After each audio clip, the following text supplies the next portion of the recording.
வரலாற்று சிறப்புமிக்க வட்டாப்பிளை கண்ணகி அம்மன் ஆலய வருடாந்த பொங்கல் உற்சவத்தின் தீர்த்தமெடுக்கும் உற்சவம் நேற்றைய தினம் முல்லைத்தீவு பெருங்கடலில் சிறப்பாக இடம்பெற்றது.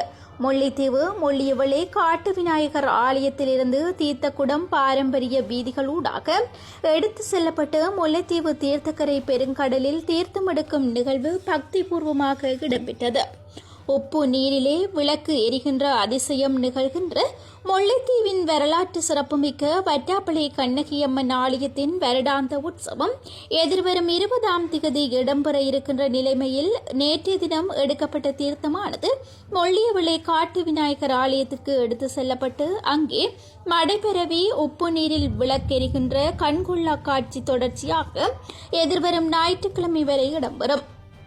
ஞாயிற்றுக்கிழமை முள்ளியவளை காட்டு விநாயகர் ஆலய பொங்கல் உற்சவம் இடம்பெற்று அதனைத் தொடர்ந்து எதிர்வரும் 20ஆம் திகதி அதிகாலை காட்டு விநாயகர் ஆலயத்தில் இருந்து வட்டாப்பிளை கண்ணகி அம்மன் ஆலயத்திற்கு தீர்த்தக்குடம் மடப்பண்டம் எடுத்து வரப்பட்டு வட்டாப்பிளை கண்ணகி அம்மன் ஆலய வருடாந்த பொங்கல் உற்சவம் இடம்பெறவுள்ளமை குறிப்பிடத்தக்கது.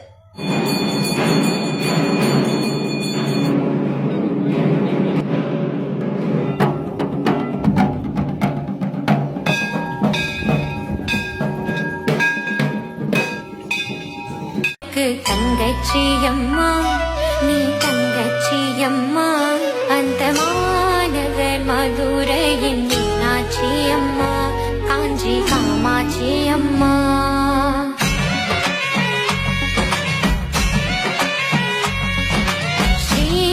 ஸ்ரீரங்கநாதருக்கு தங்கச்சியம்மா நீ தங்கச்சியம்மா அந்த மாநகர் மதுரையின் மீனாட்சியம்மா